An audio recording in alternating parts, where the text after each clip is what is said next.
जा सिमां बे सिमाङा अख्राङाव थांनानै हाथरखियाव गोदान न'बथि लुनायनि मोनसे सिमां दिनै दिग गोमानाय सासे सुबुं बायदि हाग्रामाया बाथ्रा बुंदों आरो BPFनि हालोदा खोब गाज्रि अब्लाबो हाग्रामा बिथाङा सिमां जे नुनो गाराखै आं बेखौ बाख्नायदों मानोना बिथांनि जा सिमां बे सिमाङा अख्राङाव थांनानै हाथरखियाव गोदान न'बथि लुनायनि मोनसे सिमां थांनाय 17 बोसोराव बिथाङा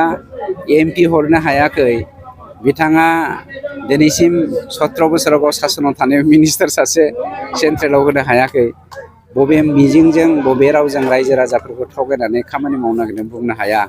खिन्थु बे थकबाजिनि अनगा जेबो नङा बेखौ दिनै समाजा मिथिखाबाय मानोना दिगहारा जानाय सासे सुबुङा आन्दायनानै जेराव हाग्राबारियाव आन्दायनानै गोमोनानै बा उखैहाबनानै हालाय हाफाय जानानै थैनो गोनां जायो बेफोरबायदिनो दिनै दिग गोमानाय सासे सुबुं बायदि हाग्रामाया बाथ्रा बुंदों आरो सिमां नुदों। मोनसे फोसावथाय 2024 निफ्राय 2025 मायथाइनि ड्रीम किन्डारगार्टेन प्रि स्कुल काम क्रिच सेन्टारनि मुं थिसननाय हाबाफारिया सोलिगासिनो दङ। क'क्राझार सहरनि साखाथियाव थानाय एबा देबोरगाव बड'लेण्ड मुलुगसोलोंसालिजों नांजाबनाय गियानपुरियाव गोदानै ड्रीम किन्डारगार्टेन प्रि स्कुल काम क्रिच सेन्टार बेखेवदों। जायफोर बिमा बिफाफोरा सानसेथोलो गाव गावनि उन्दै गथ'फोरखौ नोजोर खालामस्लाबनो हाया एबा साख्रि बाख्रिफोराव बेस्थ' जानानै थायो बैसोर बिमा बिफाफोरा गावनि उन्दै गथ'फोरखौ गियान होनायजों लोगोसे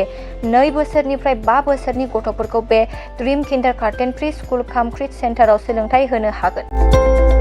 बे फरायसालियाव गासै सुबिदाखौनो फरायसाफोरानो मोनफुंनो हागोन। सुबिदाफोरनि गेजेराव दं fun learning, different types of co-curricular activities, as appropriate curriculum, sensory experience, बेनि अनगायैबो holistic development, safe and free learning environment, daily weekly activity record, nature corner, live CCTV security, emergency fire safety as well medical kit, air conditioning facility. Before सुबिदाफोरखौ गासै फरायसाफोरानो मोननो हागोन। बेनि अनगायैबो नोंथाङा गोबां बाथ्रा मिथिनो थाखाय नैबे 8638145487 एबा 9101156459 जानबुं नाम्बाराव फन खालामनानैबो खौरां लाहरनो हागोन।